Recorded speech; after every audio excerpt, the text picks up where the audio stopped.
Here we are in Biology 1114, General Biology at Rogers State University. This is the second lecture over Chapter 3. And we want to pick up where we left off last time. Last time we were talking about the cellular structures, cell size. We talked about the cell membrane at considerable length, a little bit about the structure of the cell membrane. Now let's talk about all of the structures inside the cell that carry on all of the cell's functions. Now, we're talking mostly eukaryotic cells here because prokaryotic cells lack nearly all of these structures we're getting ready to talk about, bacteria, or what we're talking about. But what we're talking about are eukaryotic cells, cells that make up the cells of your body. And everything inside the membrane that has a specific function. I need you to know a little bit about the structure, and I need you to know a lot about the function of everything we're getting ready to talk about, because everything inside the cell has a function. So we call these organelles. They're not organs. They're mini organs, M-I-N-I organs. All of them, most of them, are surrounded by their own membrane as well. The cell is surrounded by a membrane, and each one of these organelles are surrounded by a membrane as well. So let's begin to talk about these. You're going to remember a lot of these from high school biology. First of all, there's the nucleus. The nucleus it's different from the nucleus of an atom. Okay, that's the center of the atom. The nucleus of your cells, the nucleus of a eukaryotic cell, they may be in the center of the cell, but may not. It's not necessarily a location, it's a function. The nucleus is where the DNA is located, the chromosomes, and all of the DNA molecules. All of these are comprised of part were contributed by your mother, part were contributed by your father, but they make up what we call your genes, your genome. All of these are the DNA, your own DNA. That's where, and it's the nucleus. And also the nucleus is surrounded by its own membrane. In fact, kind of a double membrane. It's actually kind of doubly protected from the things outside of it. Inside the nucleus is a structure called the nucleolus. We're kind of, it's a condensed area of RNA, not DNA, but it's a condensed area of RNA. And it's so condensed that it's very visible. It's not surrounded necessarily by a membrane, it's just an area. Sometimes it might show distortions when a cell is damaged or when the cell's DNA is damaged. It may be some early signs of cell damage or abnormalities with a cell, but this is the nucleus. This is what controls everything that goes on inside the cell. If you remember from high school biology, you probably called it the control center of the cell. And that's because it controls what goes on inside the cell. It controls cell division. It controls the construction of proteins.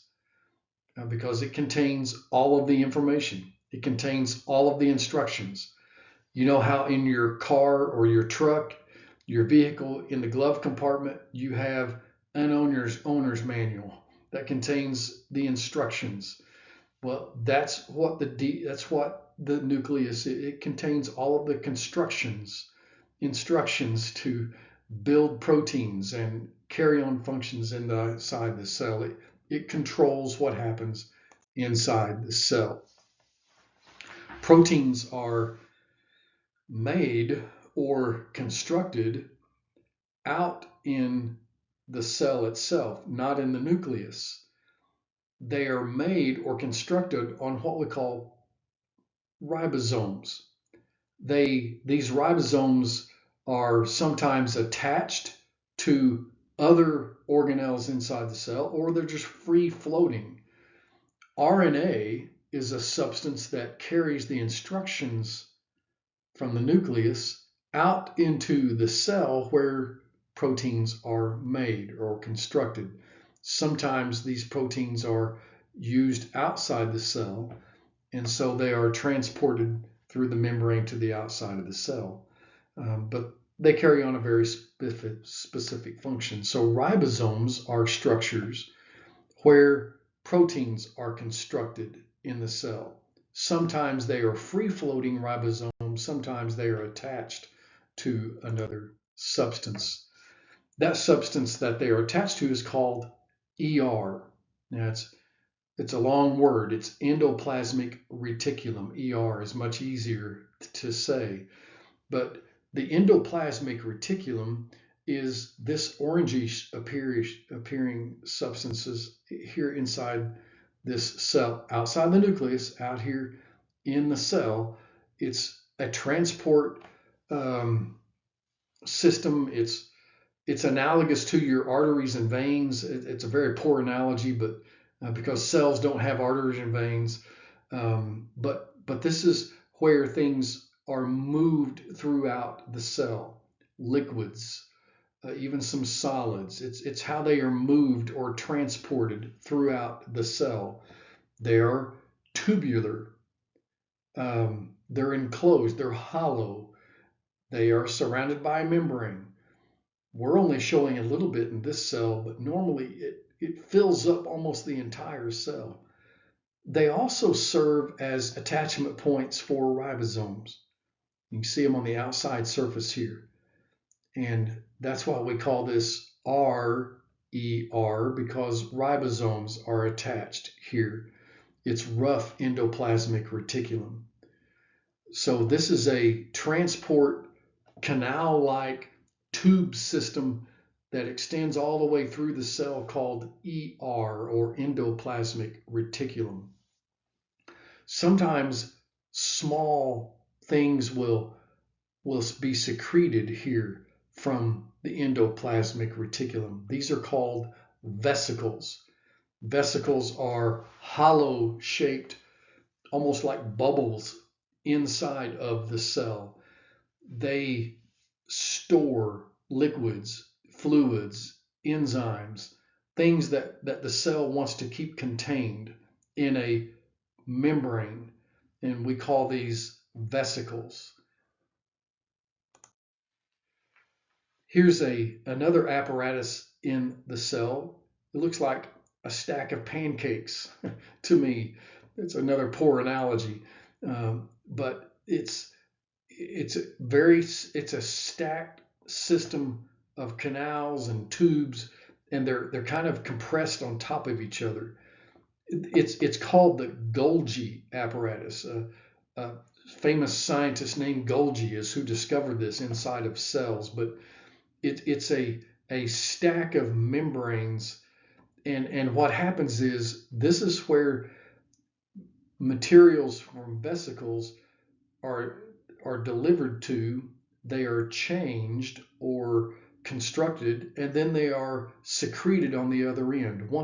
One end of this Golgi apparatus receives materials, the other end releases them. Sometimes complex carbohydrates are made here, and other things. Proteins are made on the ribosomes, but here's where a lot of complex carbohydrates and cholesterols and membrane material are constructed here in this Golgi apparatus. So in these last couple of slides, we've talked about the endoplasmic reticulum, ER, ribosomes that are attached to it, where proteins are made, giving it a rough appearance, so we call it rough ER. We talked about vesicles that are secreted by this ER. Sometimes these vesicles move to a complex area called the Golgi apparatus, and it constructs complex molecules like complex carbohydrates, cholesterols, lipids used for membrane material. So the Golgi apparatus, vesicles, the ER, and then ribosomes. That's a lot of materials to talk about there. Sometimes these materials are secreted to the outside of the cell, see here, and that's how substances that are made inside the cell get excreted to the outside of the cell. How are tears made? Well, they're made inside the cell, but they're secreted to the outside of the cell. How are hormones made? Well, they're made inside the cell, and they're secreted to the outside of the cell. Saliva, mucus, things like that. They are made inside the cells in the endoplasmic reticulum, the Golgi apparatus, then they are secreted to the outside of the cell and in a type of movement outside the cell. Sometimes these vesicles contain very toxic substances. Lysosomes are a classic example. Lysosomes contain a pretty toxic, really strong, sometimes a very acidic pH. We call these, they have enzymes called hydrolytic enzymes. They are very toxic, and we don't like these being floating around in the cell. So what cells do is they keep them enclosed in these vesicles, and we call these lysosomes. Lysosomes are sometimes used in metamorphosis of insects when we need to change from one life form to another. Sometimes tadpoles that lose their tails or metamorphically change life forms, enzymes are used here. Lysosomes are used here. When the abscission layer of leaves begin to form in the fall and they fall off of trees, these are lysosomes that are very hydrolytic, very toxic, but we don't like them floating around inside the cell. So we keep them enclosed in a vesicle surrounded by a membrane called lysosomes. Very, very hydrolytic.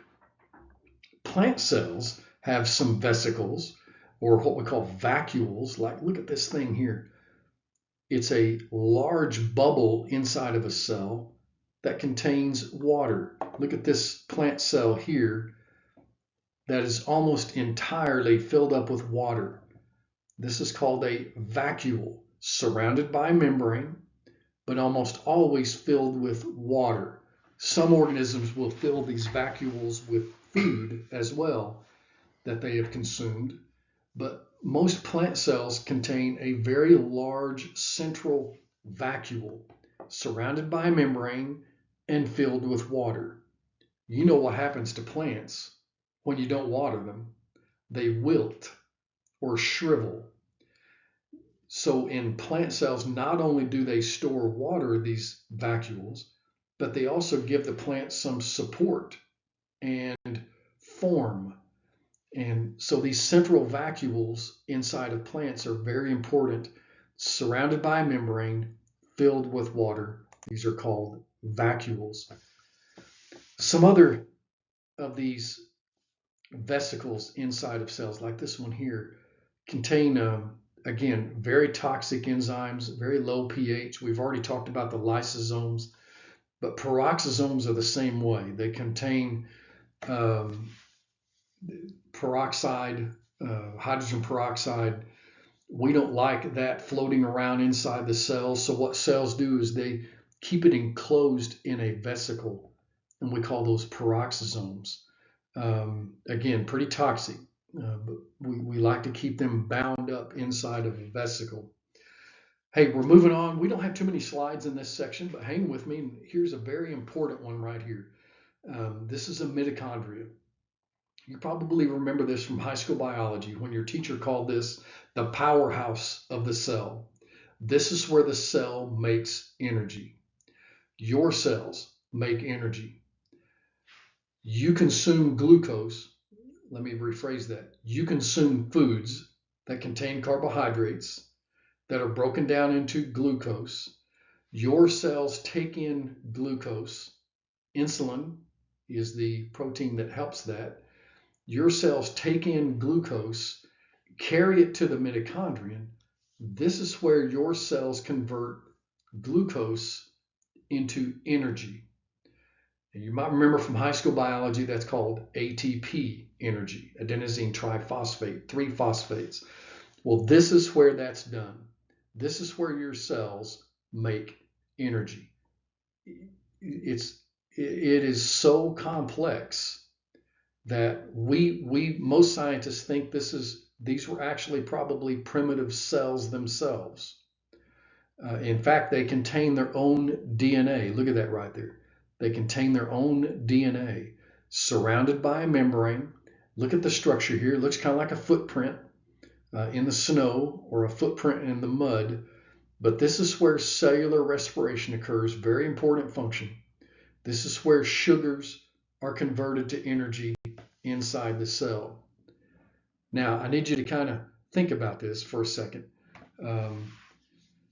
Not all cells have just one mitochondrion. They have multiple, hundreds, thousands of these mitochondria inside them because we need a lot of energy.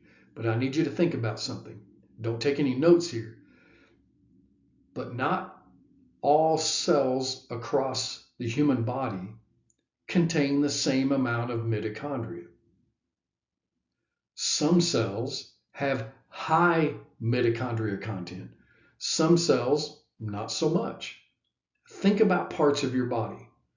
What are some parts of your body that would probably have a lot of mitochondria, a lot of energy production, a lot of glucose consumption, like muscle cells, pretty high mitochondria content.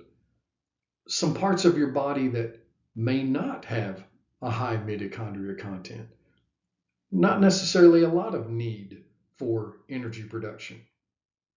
Brain cells, other types of cells like that, nerve cells, they don't necessarily consume a lot of energy, so they don't have quite as high mitochondria content. Hey, I need you to think about something else. I know you're going to lay up at night thinking about this. Not all animals have the same content of mitochondria as other animals. Think of certain activities of animals that consume a lot of energy. Think about yourself. What are some activities that you do that consume a lot of energy? Running, swimming. You get really hungry after running or after swimming. You know what the most expensive activity is? You may be already ahead of me here. Flight. Flying, you and I can't do that, but flight is extremely expensive energetically. We have to take a lot of food. So bats, birds, anything that flies, a lot of energy is consumed. So even animals across the animal kingdom have different mitochondrial contents inside their cells. Think of the most expensive activities of animals. And then think of the opposite end. What are some animals' low activity levels? Slow movement. Probably don't consume a lot of energy. Probably low mitochondrial content inside their cells. Sloths, okay, invertebrates. Among the mammals, bats have the highest mitochondrial volume in their cells. The bumblebee bat, an extremely small bat that flies, high energetic demands, high mitochondrial content. So this small cellular structure, the mitochondria, is extremely important in all plants, in all animals, surrounded by a membrane, and this is where glucose is converted into ATP for cellular energy. So complex that it has its own DNA.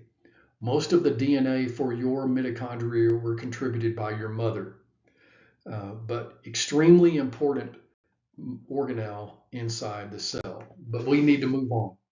Hey, in plant cells do have mitochondria, but plant cells also have these green structures called chloroplasts. You probably remember these from high school biology. Chloroplasts have structures inside of them that trap sunlight, specifically certain wavelengths of sunlight. And they use these this sunlight, this energy, to split the water molecule. And then they use the hydrogen from that water molecule to make energy. So this is where carbohydrates are constructed. Glucose, sugars are made inside of plant cells. You and I don't have these. Now, we have to consume our energy, our glucose, but plant cells make their own glucose in these structures called chloroplasts. Now, they still have to have mitochondria to convert that glucose into ATP, but they have these called chloroplasts that make carbohydrate energy. So we've talked a lot of organelles here, and let's move on to some other structures inside the cell. Those are mostly all of the organelles, but let's talk about some other structures inside the cell that have some specific functions. And I only have just maybe four more slides left after this. One is called the cytoskeleton. The cytoskeleton is a high protein, a network of proteins inside the cell that spread about all the way through the cell and kind of serve as you guessed here, a skeleton. It's not bone, but it is a very dense, pretty complex protein structure that spreads all the way through the cell. We call it the cytoskeleton. It helps in support of your cells. It helps eventually in cell division. It's an attachment point for a lot of these organelles that we've talked about.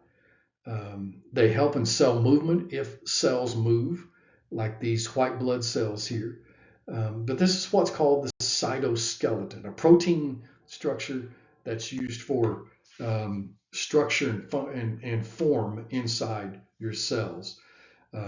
Some of these are called microfilaments. You can see them right here. Boy, look at these green structures in these two pictures here. That's the cytoskeleton of cells, made out of dense protein and give this cell structure.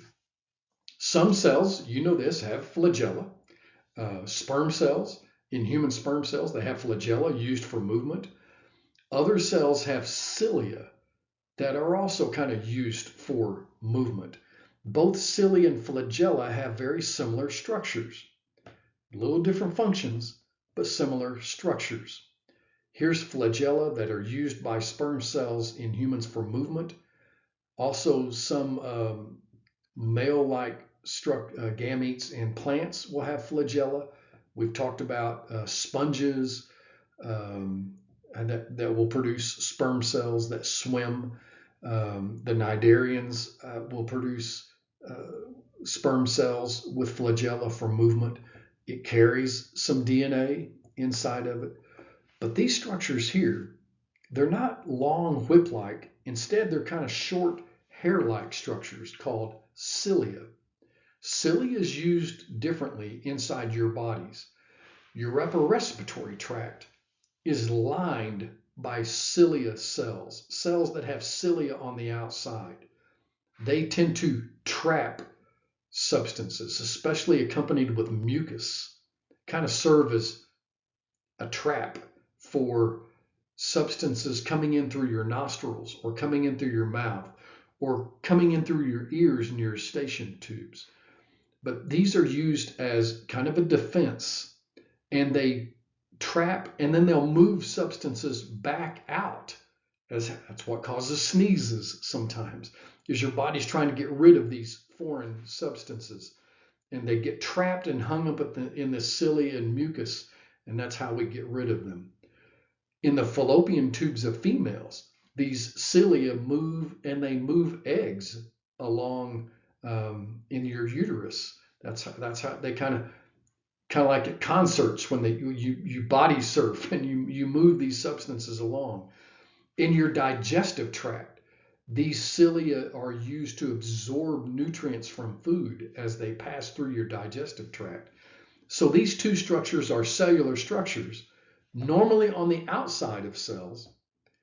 Flagella is used for movement. Cilia has a lot of different functions in your eustachian tubes, your GI tract, the fallopian tubes of females, upper respiratory tract. But these are cilia and flagella. Just a couple of more slides here. Here's the internal structure of cilia and flagella, protein fibers here. Very similar structure between the two, but they just have different functions. The last couple of things we want to talk about, one is called the cell wall. Plant cells have a cell wall.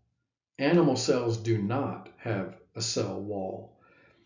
Look here, it's this greenish structure located outside the cell, not inside the cell, but outside the cell. We've talked a little bit about this in the past. Plant cells have cell walls.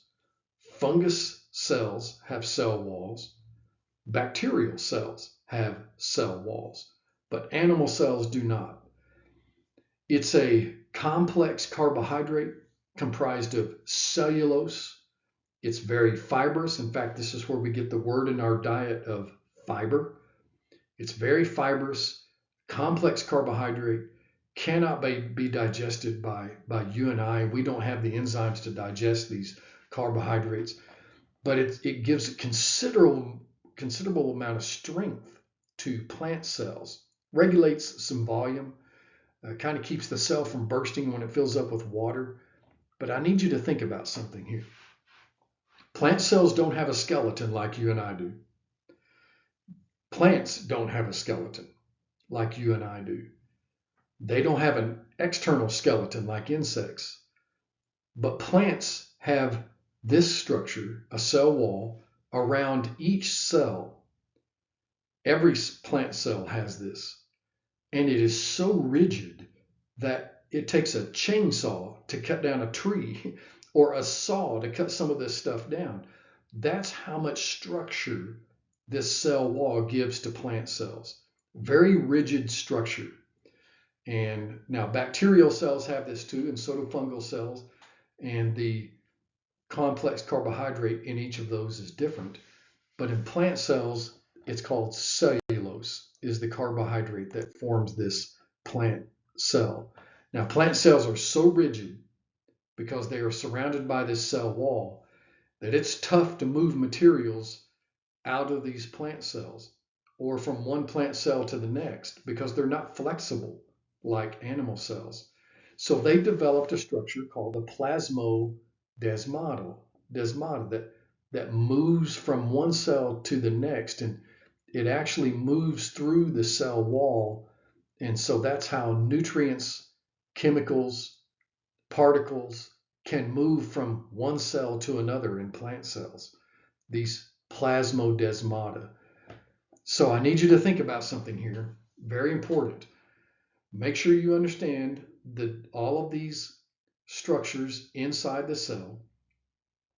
Make sure you know their function. Some of them are organelles. They perform specific functions inside of cells. Some others of these are just simply structural things that have certain functions like cilia, flagella, the cytoskeleton, the cell wall. And make sure you know the difference between plant cells and animal cells. We've identified some very specific differences between plant cells and animal cells. Animal cells lack a cell wall. Animal cells do not have chloroplasts used to make glucose. Animal cells they don't have a central big vacuole that fills up with water. So these are some key characteristics, some key differences between plant cells and animal cells. Make sure you highlight those and understand the difference. So this completes our lectures on chapter 3. We'll move on to some other chapters next week.